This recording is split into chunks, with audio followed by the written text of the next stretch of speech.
পৃথিবীর একমাত্র দেশ যেখানে গাড়ির ধোঁয়া নয় বরং প্রকৃতির অক্সিজেন রাজত্ব করে। এমনকি এই দেশের মানুষের সুখ মাপা হয় কোনো টাকা দিয়ে নয়। চলুন 1 মিনিটে এক্সপ্লোর করে নিই শান্তির দেশ ভুটানকে। ভুটানের রাজধানী থিম্পু পৃথিবীর অন্যতম শান্ত শহর, যেখানে কোনো ট্রাফিক লাইট নেই। এখানকার আধুনিক দালান কোঠাতেও ধরে রাখা হয়েছে প্রাচীন রাজকীয় স্থাপত্যের ছোঁয়া। যান্ত্রিকতা থাকলেও এখানে কোনো কোলাহল নেই। এখানকার গ্রামীণ জীবন যেন শত বছর আগের মতোই শান্ত।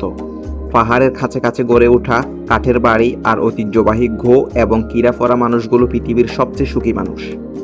তীর ধনুকের খেলা এদের সংস্কৃতির বড় অংশ। হিমালয়ের কোলে অবস্থিত ভুটানের 70 ভাগের বেশি অংশ ঘন জঙ্গল। পাহাড়ের খাড়া চূড়া, মেঘের ভিতরে লুকিয়ে থাকা টাইগার স্ন্যাক্স মঠটি দেখলে আপনার মনে হবে আপনি কোনো কল্পনা রাজ্যে চলে এসেছেন। এখানকার বাতাস পৃথিবীর সবচেয়ে বিশুদ্ধ। কোলাহল মুক্ত এই শান্তির দেশ ভুটানে কি আপনি যেতে চান?